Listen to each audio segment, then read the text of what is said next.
ಸತ್ಯ ಜಗಕ್ಕಿದು ಪಂಚಭೇದವು. ಈ ಕೀರ್ತನೆಯಲ್ಲಿ ಪುರಂದರದಾಸರು ಜಗತ್ತಿನ ನಿಜ ಸ್ವರೂಪವನ್ನು ಹಾಗೂ ದ್ವೈತತತ್ವದ ಆಧಾರವಾದ ಪಂಚಭೇದ ಸಿದ್ಧಾಂತವನ್ನು ಸ್ಪಷ್ಟವಾಗಿ ಸಾರುತ್ತಾರೆ. ಜಗತ್ತು ಮಿಥ್ಯವಲ್ಲ, ಅದು ಸತ್ಯ. ಈ ಸತ್ಯ ಜಗತ್ತಿನಲ್ಲಿ 5 ವಿಧದ ಭೇದಗಳು ಶಾಶ್ವತವಾಗಿವೆ ಎಂದು ಅವರು ಘೋಷಿಸುತ್ತಾರೆ. ಈ ಭೇದಗಳು ಶ್ರೀಗೋವಿಂದನ ಸೃಷ್ಟಿಯ ಭಾಗವಾಗಿದ್ದು, ಅವು ಯಾವ ಕಾಲದಲ್ಲಿಯೂ ನಾಶವಾಗುವುದಿಲ್ಲ. ಎಲ್ಲ ಜೀವಿಗಳು, ಪದಾರ್ಥಗಳು ಮತ್ತು ದೇವತೆಗಳು ಸಮಾನರಲ್ಲ. ತಾರತಮ್ಯವು ಜಗತ್ತಿನ ಮೂಲ ಸ್ವಭಾವವಾಗಿದೆ. ಈ ತಾರತಮ್ಯವನ್ನು ತಿಳಿದುಕೊಂಡು ಶ್ರೀಕೃಷ್ಣನೇ ಎಲ್ಲರಿಗಿಂತ ಶ್ರೇಷ್ಠನು ಎಂಬ ತತ್ವವನ್ನು ಒಪ್ಪಿಕೊಳ್ಳಬೇಕು ಎಂದು ದಾಸರು ಉಪದೇಶಿಸುತ್ತಾರೆ. ಮುಂದೆ ಅವರು ಜೀವ ಮತ್ತು ಪರಮಾತ್ಮನ ನಡುವೆ ಭೇದವಿದೆ ಎಂದು ಹೇಳುತ್ತಾರೆ. ಜೀವ ಎಂದಿಗೂ ಪರಮಾತ್ಮನಾಗುವುದಿಲ್ಲ. ಜೀವಿಗಳ ನಡುವೆ ಕೂಡ ಭೇದವಿದೆ. ಒಬ್ಬ ಜೀವ ಮತ್ತೊಬ್ಬ ಜೀವಕ್ಕೆ ಸಮನಾಗುವುದಿಲ್ಲ. ಜೀವ ಮತ್ತು ಜಡವಸ್ತುಗಳ ನಡುವೆ ಭೇದವಿದೆ.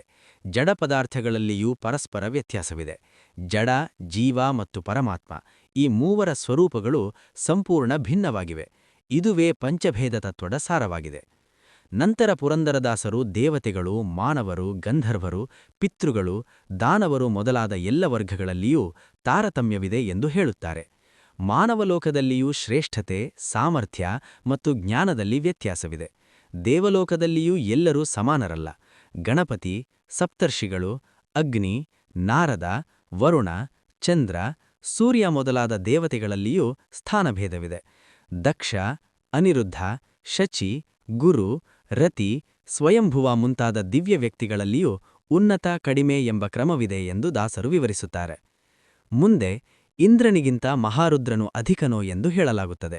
ಶೇಷ ಮತ್ತು ಗರುಡರು ರುದ್ರನಿಗೆ ಸಮಾನ ಸ್ಥಾನ ಹೊಂದಿದ್ದಾರೆ.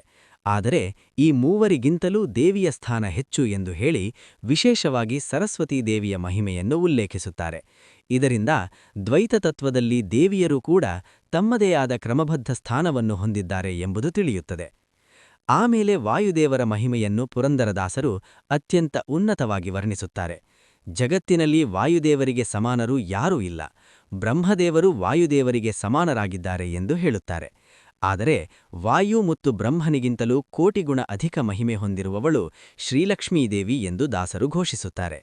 ಕೊನೆಯಾಗಿ ಲಕ್ಷ್ಮೀದೇವಿಗಿಂತಲೂ ಅನಂತ ಗುಣಗಳಿಂದ ಅಧಿಕನಾದವನು ಆದಿಪುರಂದರ ವಿಠ್ಠಲನಾದ ಶ್ರೀಹರಿ ಎಂದು ಸ್ಪಷ್ಟಪಡಿಸುತ್ತಾರೆ. ಹನುಮಂತನ ಹೃದಯದಲ್ಲಿ ವಾಸಿಸುವ ಆ ಪರಮಾತ್ಮನಿಗೆ ಈ ಜಗತ್ತಿನಲ್ಲಿ ಸಮಾನನಾದವನು ಯಾರೂ ಇಲ್ಲ. ಈ ಮೂಲಕ 7 ಪದಗಳಲ್ಲೂ ಒಂದೇ ಸಂದೇಶವನ್ನು ದಾಸರು ದೃಢವಾಗಿ ಹೇಳುತ್ತಾರೆ. ಜಗತ್ತು ಸತ್ಯ, ಭೇದ ಸತ್ಯ, ತಾರತಮ್ಯ ಸತ್ಯ ಮತ್ತು ಶ್ರೀಹರಿಯೇ ಸರ್ವೋತ್ತಮನು.